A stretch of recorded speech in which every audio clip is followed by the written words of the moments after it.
Once upon a time in the peaceful village of Isioma, there lived a man named Okafor, who was known by all as Okafor the Short. He was not just short, he had a big head with a round belly and a booming voice that always demanded attention. Despite his size, Okafor had the confidence of a giant. But when it came to marriage, he was very picky. "I will not marry just any woman," he would declare, pounding his tiny chest. "I want the most beautiful woman in the entire village." Okafor had everything a woman would wish for a man to have in the village, had a lot of farmland, and flocks of cows. He was a great farmer and had money to take care of any woman that I would agree to marry him. His father, Papa Okafor, tried everything. He arranged meetings with kind-hearted girls who could cook, farm, and dance beautifully. But Okafor always turned them down. His father was worried that he would die without seeing his son marry, and asked Okafor's best friend, Chibike, to help him pick a wife. First they introduced Chism to Okafor to marry, but he complained that Chism has a big teeth. Then his friend brought Amoka, but Okafor still complained that her legs are too long. Finally, his friend introduced Uju to him, but he still refused and complained she's not fine enough. The villagers shook their heads and gossiped whenever Okafor passed by. How can he reject all those beautiful women they introduced to him? One of the men says. Who does Okafor think he is? As short and ugly as he is, he should accept any maiden that agreed to marry him. The other men will say. Okafor didn't care about what people were saying about him. He still stood his ground that he wanted to marry Baj's most beautiful girl in the village.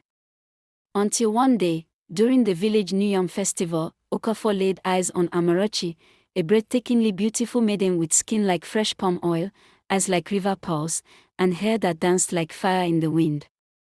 He knew instantly, this is the one. Okafor walked to her, made his intention known to her immediately without waiting time or beating around the bush. Amarachi laughed at him. In her mind she will never accept his proposal. She's too fine to marry a short ugly man. After months of chasing, bribing, and pleading, he finally won her heart with endless gifts of gold bangles and sweet palm wine. They got married in the grandest ceremony the village had ever seen. When Okafor brought his newly wedded wife, the villagers could not take their eyes off his wife. Her beauty was such that no man could resist staring at her whenever she passed by. Again, everybody liked talking nicely to her so that she could at least smile at them. This popularity brought about by Amarachi's beauty kept her husband uncomfortable. He was always nursing the feeling that other men, especially those wealthier, would take her away from him. So he decided to take a number of steps to forestall this. But Okafor had a secret fear. He didn't want any man to see Amarachi's beauty. So he decided to do something about it. First, he forbade her from going to the farm, the stream, or the market, and even from visiting friends and relatives. Second, he built a very tall house with many floors and kept her at the topmost floor so that she did not come down. Third, he made sure he provided all her needs so that she did not find them wanting and run away with other men. Okafor woke up early every morning before cockcrows to go to the stream to fetch water. On coming back he prepared breakfast, after which he went off to the farm. He never forgot to carry some firewood on his way back. On market days, he left before every other person and came back after every person. Amarachi, the beautiful wife on her own part, never liked this kind of suffocating care. She felt that she was being denied the opportunity to be a full-grown woman, a mother, and the opportunity to live like a normal human being. So she tried several times to persuade her husband to allow her to do some work, but to no avail. She pleaded with him to be allowed to at least associate with her kind, but he would not agree. "I'll do everything," he told her. "You just stay and rest your beauty. Amarachi, my flower, hidden from the sun, your beauty shines like no other one, only my eyes shall see your face, no other man shall take my place." This continued for months. Amarachi did nothing all day, no sunlight, no fresh air, no conversation. Just 4 walls and silence. Soon, loneliness began to eat at her heart. Every day she would sit by the window at the topmost floor of a storied building, watching as the world go by. One morning, after Okafor had gone to the market, she wrapped herself in a long gown, tied a scarf, and disguised herself. "I just want to see the world," she whispered to herself. She sneaked out of the tall house and walked toward the market. As soon as she entered, a drummer struck his drum, and the sound of music filled the air. She couldn't resist. She started dancing, her hips swayed like the ocean tide. The crowd went wild. People clapped and stared at her. Traders dropped their wares to watch her. Even Okafor was there, holding a basket of vegetables. "Who is that beautiful dancer?" he asked aloud, completely enchanted. But he didn't recognize her, his own wife, because she had disguised herself so well. From that day, Amarachi began to sneak out often. She wore different wrappers, danced at the market, and tasted freedom. But Okafor remained clueless. Until one day. From that day, Amarachi's change began. She no longer waited eagerly by the door for Okafor's return. She didn't smile when he sang her sweet songs. Sometimes, she would return late from her secret trips to the market, and Okafor would stand by the door, confused, wondering why she didn't answer his song. What made his wife change suddenly? But he did not have a clue. Then, one evening, as Okafor returned from the stream, he overheard two young men talking near the palm tree. "Did you see that fine dancer at the market today?" "Oh, I heard she lives in the tall house behind the hill. They say her husband is a short man who hides her like gold." Okafor's heart froze. He rushed home. As he arrived, he saw a yellow dress still hanging over the window, a piece of the disguise Amarachi used. Everything fell into place. He waited. When Amarachi finally returned and climbed through the hidden back door, he was sitting on the floor, tears in his eyes. "You betrayed me," he whispered. "You were supposed to be mine alone. My jewel. My secret beauty." Amarachi stood tall, her arms folded. "I am not a statue. I am a woman. I want to feel the wind, laugh, dance, and live. Not just exist behind these walls." That night, something broke in Okafor. Not his pride, his heart. But instead of changing, he became harsher. The next day, he sealed the back door with stones, removed the window, and replaced it with metal bars. He hid all her clothes and wrappers except one. "You are my wife. You will obey me," he said, pacing. But Amarachi was no longer the shy village girl. Her spirit had tasted freedom, and no wall could cage it now. She refused to speak to him. She refused to dance to his song. She sat by the barred window every day and stared into the sky, silent and distant. Okafor could no longer eat or sleep. His beautiful wife was like a bird in a golden cage, silent, sad, and unreachable. One afternoon, Okafor wept under the mango tree near the house. "God of the hills. What do I do? I just wanted to protect her. But now, I've lost her." An old woman passing by stopped and looked at him. Her name was Mama Ifeoma, known for her strange ways and ancient knowledge.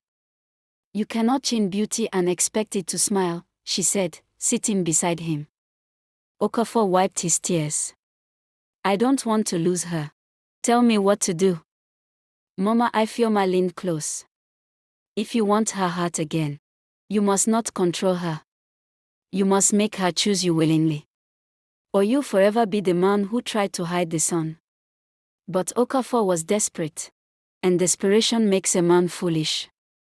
The next morning, he traveled to the forest shrine of Ajola the trickster, a spirit known for granting power. At a cost.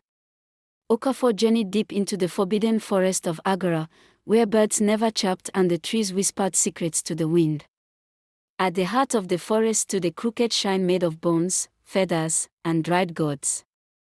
There, Ajola the trickster waited, neither man nor beast, neither young nor old, with eyes like smoke and laughter like thunder.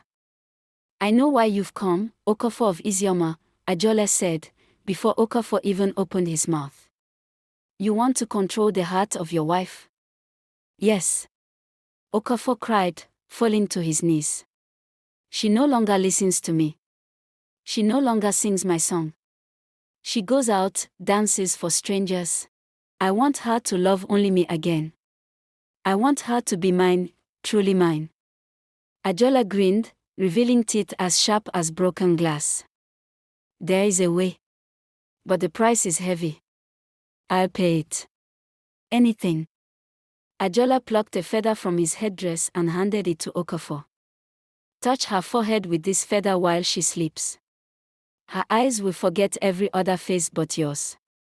Her heart will beat only when you speak. She will see only you, love only you, obey only you. Okafor's eyes lit up. Yes. That's perfect.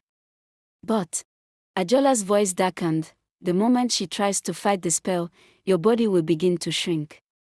The more she resists, the smaller you become, until one day, you vanish completely. Okafor hesitated. But jealousy and desperation had blinded his heart. I accept. He took the feather and returned home under the cover of night. That evening, while Amarachi slept by the window, he touched her forehead with the enchanted feather and whispered. Forget the world. Forget the crowd. See only me. Love only me. The next morning, Amarachi woke up smiling. She called his name sweetly. She danced for him. She kissed his hands. Okafor wept tears of joy. It worked. For days, the house was filled with laughter and warmth again. Okafor sang, Amarachi danced, and he felt like the luckiest man alive. But Amarachi's spirit was strong, too strong. One day, as she sat by the barred window, she saw a little girl chase a butterfly in the wind, laughing freely. A shadow stirred in her heart. Something isn't right, she thought. That night, she had a dream. In it, she saw Ajola laughing and Okafor holding the feather. She woke up trembling. The next day, she refused to dance. Okafor begged her. She shook her head. I don't feel like it, she said softly. That evening, as he bent to fetch water, his hands felt smaller. His sleeve swallowed his wrist. He looked into the stream and gasped. His reflection was shrinking. Panic struck. He ran home. He cried. He pleaded. Amarachi, please. Love me. Obey me. But Amarachi began to remember. She remembered the market. The music. The joy. The freedom. And the more she remembered, the smaller Okafor became. Within weeks, he was the size of a cat, hiding behind chairs, whispering his songs in a high-pitched voice. Amarachi's heart was torn between pity and a desire for freedom. Finally, she broke the bars from the window, stepped out barefoot into the morning sun, and walked into the village, proud and free. Okafor remained in the tall house, shrinking more each day, singing faintly from the shadows, until one day, he vanished. Moral of the story: you cannot imprison love. Beauty, like the wind, must be free. Those who try to own what was meant to be shared will lose even the little they have.